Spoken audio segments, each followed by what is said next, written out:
Vamos voltar a falar sobre dengue, porque temos quase 100 bairros da capital paulista enfrentando uma epidemia de dengue, dados que foram atualizados inclusive ontem pela Secretaria Municipal de Saúde de São Paulo. A partir de agora vamos conversar com o Luiz Arthur Caldeira, que é coordenador de Vigilância em Saúde da Secretaria Municipal de Saúde. Caldeira, muito obrigada por nos atender mais uma vez. Bom dia. Bom dia Sheila, Carla, Megali, bom dia a todos que nos acompanham. Estou à disposição. Em que termos a situação é mais grave ou em que regiões, se é possível dizer isso, a situação preocupa mais neste momento?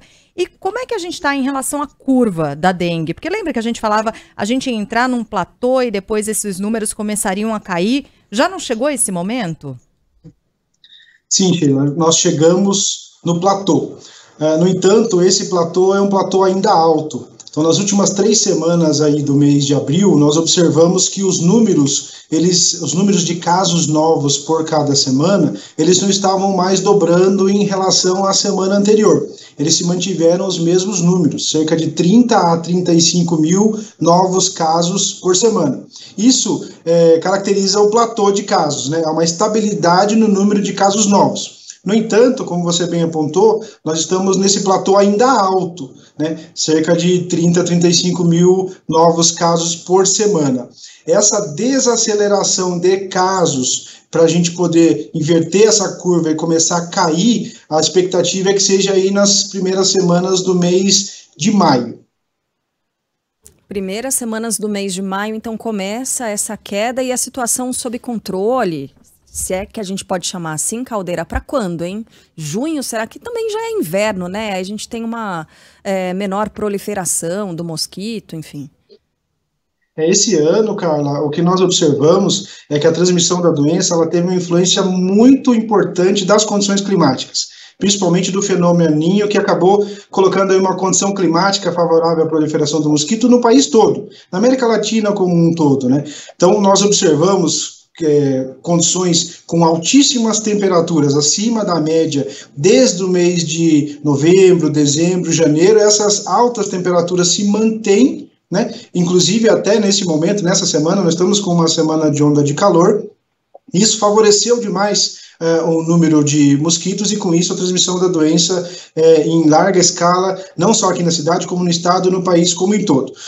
Como que nós observamos agora? No mês de maio começa a estiagem, um menor número de chuva. Então, em que pese o calor ainda estar acima da média para o mês de maio, a ausência de chuva também ajuda a diminuir o empoçamento de água, ou seja, diminuir o número de criadouros. Então, nós devemos, com essa diminuição de criadouros, ter uma diminuição da infestação do mosquito. No entanto, como esse calor ele está se mantendo acima da média, hoje, por exemplo, é para nós estarmos com temperatura mais baixa. Nós estamos com uma temperatura aqui na cidade de quase 32 graus. Então, essa queda para o mês de maio, ela deve acontecer, mas de maneira, infelizmente, mais gradativa. Não tão abrupta como seriam nas sazonalidades, nas temporadas de verão dos últimos anos. Por isso que é muito importante, nesse momento, mesmo com a ausência das chuvas, continuar tendo aquele cuidado de identificar e eliminar qualquer possibilidade de foco de água parada nas residências. 80% dos focos de água parada, ou seja, os focos de transmissão ali do mosquito, onde ele se multiplica,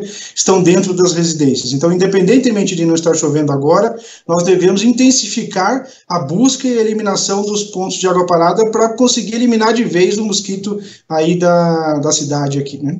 Até porque eu tô vendo aqui, já não chove há algum tempo em São Paulo, né? A gente tá numa estiagem agora e a pessoa pode se perguntar, pô, de onde estão vindo os mosquitos então, né? Se não tá caindo água do céu, como é que a água tá se acumulando em algum lugar? Fui procurar o tempo de vida de um Aedes aegypti, 45 dias. Ou seja, é um mosquito muito fértil, né? Coloca muitos ovos. Então quem tá nos picando e nos contaminando são aqueles mosquitos, né, Caldeira, que eclodiram lá atrás, né? Que estão aí Sim. circulando ainda. E principalmente, Megali, aqueles que estão se multiplicando ali dentro dos domicílios, muitas vezes com criadouros produzidos por nós mesmos. Então, por exemplo, vai lavar uma calçada, um quintal, acaba ali tendo garrafinha PET, algumas vasilhas que acabam empoçando água, a pessoa não se percebe, cria um criadouro, né? Por exemplo, também, é muito assim, comum de se falar, mas é importante o pratinho dos vasos, né? Continua, não está tendo chuva, mas continua regando ali as plantinhas e acumulando água no pratinho, ou seja, nós continuamos mesmo sem chuva, mantendo condições de criadouro. Outro aspecto importante nas residências, manter as caixas d'água fechadas. Às vezes tem um pé de vento, a caixa d'água acaba abrindo, mesmo não tendo chuva, lá vai ter água parada o tempo todo, né? Mesmo utilizando. Então são ações que nós temos que todos fazer uma autoinspeção no seu próprio quintal, com esse pensamento, mesmo que não esteja chovendo, será que aqui mesmo uma goteira, uma lavagem de um veículo, de um quintal, nós não estamos produzindo e mantendo muitas vezes criadouros dentro do quintal? Isso é importante, haja vista que a condição climática de forte calor, a temperatura alta, ela continua, né, mesmo não tendo chuva. Então, o cuidado com o quintal precisa ser continuado, mesmo com a ausência da chuva. Tem gente lembrando aqui, ó, tem gente que não lava as vasilhas dos cães. Tem que lavar com esponja todo dia. Sim, sim, importante, exatamente, bem lembrado. Das... O Caldeira, o fato da gente ter sofrido tanto nesse ano de 2024 é um indicativo de alguma coisa para a temporada de dengue 2025, positivo, negativo? A gente tem imunidade, ou quem pegou pode desenvolver uma forma mais grave da doença? O que esse pesadelo de 2004 significa para o futuro, se é que significa alguma coisa? Quando analisamos, Megali, a questão da suscetibilidade, ou seja, aquelas pessoas que hoje estão se infectando com dengue, porque não se infectaram anteriormente com o mesmo sorotipo. Então, nós temos 4 sorotipos, né, diferentes de dengue tipo 1, tipo 2, tipo 3 e tipo 4. E de épocas em épocas, os ciclos, eles contaminam as pessoas que não tinham tido contato ainda com esse vírus, que é o que está acontecendo esse ano no país. Esse ano, o que nós observamos? Já há muitos anos, há cerca de 7 anos, o sorotipo mais protagonista no país era o sorotipo tipo 1. E nesse ano agora, final de 2023 e 2024, começou uma alta circulação do sorotipo 2, ou seja, muitas pessoas que nunca tinham pego dengue do tipo 2 estão pegando agora. Isso, essa quantidade de pessoas suscetíveis é o que dá esse volume de infectados. Pensando nessa analogia, especificamente, as pessoas que se infectaram com esse sorotipo esse ano não se infectarão na próxima sazonalidade. Então, com isso, se espera que do sorotipo 1 e 2, que é o que circula hoje na cidade, as pessoas não voltem a se infectar no próximo ano. Então, o próximo ano deve ter um número bem reduzido em comparação com esse ano, por não ter mais suscetíveis. No entanto, se avizinha aqui do estado de São Paulo, e na cidade de São Paulo nós já tivemos 3 casos, que é dengue tipo 3. Então, todo o alerta deve continuar, devemos ficar todos atentos, porque se houver a proliferação de novos sorotipos, a população acaba ficando novamente exposta. Por isso que é muito importante o cuidado para eliminar ali a possibilidade, o risco, ele é igual para todos os sorotipos, né? Então, é eliminar foco de água parada. Assim como a doença tem a mesma manifestação, viu, Megali? Não há sinal de maior ou menor gravidade, diferença entre um sorotipo e outro, porque é a mesma suscetibilidade. Quem já pegou, não pega mais. Quem nunca pegou tipo 2 está pegando agora, infelizmente. Bom, e a vacina vale para todos os sorotipos? Como é que a gente está em relação à distribuição da vacina? E quem é que pode receber? Na capital paulista, eles podem também, né? As crianças e os adolescentes.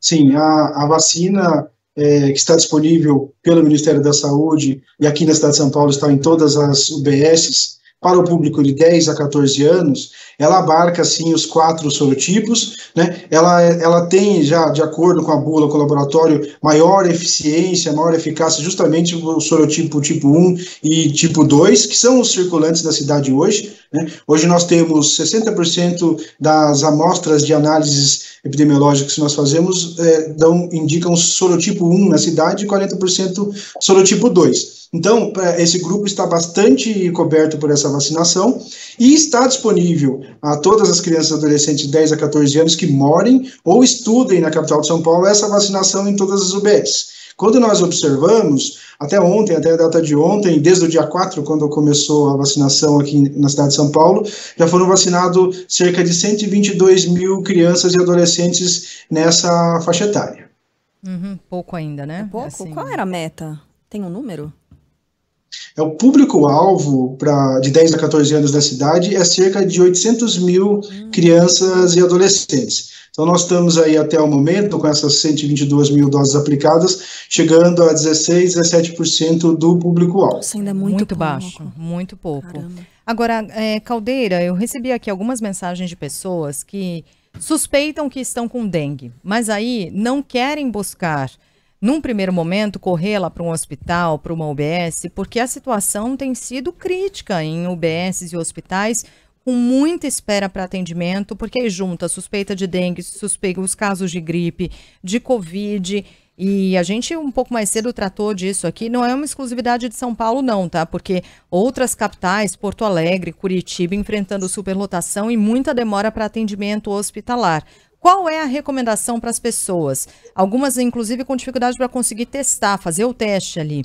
O que as pessoas devem fazer? Tem aqueles primeiros sintomas, devem, de todo modo, sabendo que vão ter de esperar, talvez por horas, por um atendimento, seguir para uma UBS, seguir para um hospital, se recolher, permanecer em casa, o que se faz? É importante reforçar, Sheila, que a Prefeitura tem ampliado o horário de atendimento das AMAs UBS integradas até as 22 horas.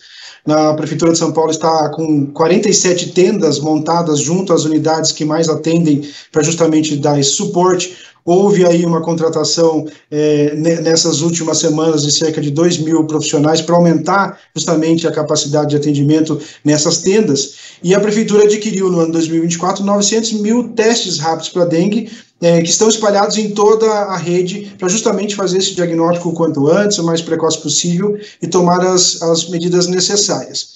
Qual a orientação principal? Para quem está com sinais e sintomas de dengue, primeira coisa, independentemente de já conseguir o diagnóstico ou demorar mais para procurar o serviço de saúde, as pessoas devem começar a se hidratar. O principal tratamento para dengue e a medida que vai fazer com que a pessoa fique protegida e não desenvolva as formas graves é a hidratação. E quando nós falamos em hidratação, é tomar água, tomar suco, tomar chá, tomar líquidos, mas tomar muito mais que o normal. Tomar líquidos como se fosse um tratamento, como se fosse um remédio. Por exemplo, uma pessoa de 100 quilos deve tomar, estando com sinais e sintomas de dengue, cerca de 8 litros de água por dia, de maneira metódica. Justamente nos primeiros dias dos sintomas, se a gente se hidratar muito bem, é aquele momento mais crítico, onde acontece a desidratação, a doença causa desidratação, e aqui a pessoa não vai para um quadro grave.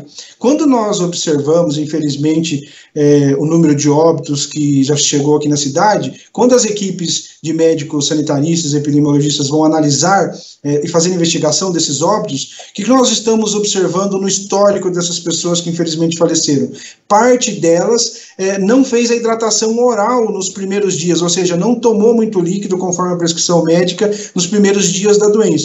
Aí a doença acaba avançando para a fase mais grave, chegando à questão mais hemorrágica, e aí, muitas das vezes, não há muito a ser feito no momento que chega a pessoa já no serviço tanto público quanto privado, num nível de desidratação muito intenso. Então, a principal orientação, tá com sinais e sintomas de dengue, hidratar muito, muito além do que o normal. E, logicamente, a gente segue informando e orientando que, na dúvida, procure um atendimento. As unidades realmente estão com muitos pacientes, mas é importante que um médico avalie caso a caso. Por quê? Porque ele consegue identificar sinais de alarme, ou seja, aqueles sinais e sintomas que estão demonstrando que aquela pessoa, independentemente muitas vezes da idade, se tem comorbidade ou não, mas que aquela pessoa está apresentando alguns sinais de gravidade e tem como intervir, por exemplo, fazer uma hidratação na veia. Quais são os sinais de alarmes mais importantes? Presença de sangramento. A pessoa não tem nenhum problema de sangramento. De repente vai escovar o dente e começa a sangrar a gengiva. Sangra pela urina. Tem sangramento em mucosas, que não é comum. Procure atendimento médico. Significa o seguinte, mesmo que a pessoa não esteja se sentindo muito mal, se ela apresentou sinal de sangramento, é um sinal de que ela pode estar com dengue e pode estar agravando. Outra questão importante, quem está com dengue, sinal de alarme. tem tontura quando vai levantar da cama ou da cadeira. E a pessoa não tem labirintite, não é comum para a pessoa. De repente, começou com dor de cabeça, com febre, tem tontura ao levantar, pode ser um sinal de desidratação extrema, e muitas das vezes é esses sinais que a equipe médica vai observar e intervir a tempo. Outro sinal de alarme importante que acontece com quem está com dengue na casa, né, e às vezes não atrela a dengue, a dor abdominal intensa. Então, a pessoa não tem comumente nenhum problema abdominal. Começou com sinais de dengue e, de repente, começa de maneira abrupta e fica contínua uma dor abdominal intensa. Então, assim, sangramento, tontura, dor abdominal intensa são sinais de alarme de que o seu tipo ali de dengue ali que você está se tornando mais grave, deve procurar imediatamente o serviço de saúde. Inclusive, as pessoas que já passaram pelo serviço de saúde, já receberam diagnóstico e tratamento, quando vão para casa, com orientação de tomar muito líquido, está tomando muito líquido, se apresentar esses sinais, devem fazer o quê? Voltar ao serviço de saúde e falar, eu estou seguindo a recomendação médica, mas começou a apresentar esses sinais, vômito, dor abdominal intensa, tontura ao levantar, sangramento, retorne ao serviço de saúde, que é justamente esse procedimento que vai salvar a vida da pessoa. O Caldeira, só pra gente encerrar aqui, muita gente, a gente não recomenda a automedicação, mas a gente não pode fingir que ela não existe, né? A pessoa começa a sentir sintomas ali, dor no corpo, já vai correndo para tomar uma dipirona, um paracetamol. Esses remédios, pelo que eu vejo aqui, eles podem ser tomados para pessoa que eventualmente tem dengue e não sabe, mas tem alguns princípios ativos que não podem de jeito nenhum, né? Exatamente, Megali, é exatamente isso que você falou, né? Lógico que a nossa orientação principal é que procure um serviço de atendimento médico para fazer a testagem, o médico vai poder identificar se você está evoluindo com quadro grave ou não e vai poder prescrever a medicação correta. No entanto, não havendo essa possibilidade, ou naquele momento a pessoa medicamentos, não pode se automedicar com medicamentos que afinam o sangue, como por exemplo, alguns analgésicos como a S-aspirina, que é um medicamento muito comum, né, nas residências. Esse medicamento ele tem como um dos efeitos, e às vezes até terapêutico, afinar o sangue. A hemorragia é o principal risco da dengue, né? A dengue grave ela se manifesta de forma de hemorragia. Então, esses tipos de medicamentos, à base de AS e também alguns corticoides, né, que as pessoas utilizam para dor nas juntas, alguns anti-inflamatórios, devem ser evitados, porque se a pessoa tiver naquele limiar de sangramento, se ela toma um medicamento desse, aí que ela sangra mesmo. Então, é importante evitar a automedicação e não tomar medicamentos do tipo AS aspirina. Muito bem, Luiz Arthur Caldeira, coordenador de Vigilância em Saúde da Secretaria Municipal de Saúde. Muito obrigada mais uma vez, viu, Caldeira? São muitas as perguntas, os nossos ouvintes mandam para cá e a gente sempre, na medida do possível, vai tentando responder aqui aquelas que representam um número maior de pessoas aqui. Sempre descobertas, né? Essa coisa dos 8 litros de água para uma pessoa de 100 quilos foi uma descoberta. Não é qualquer hidrataçãozinha, não. É beber muito mais água do que o habitual. Se forçar, beber muita água. Fazer como faz com remédio, só que com água.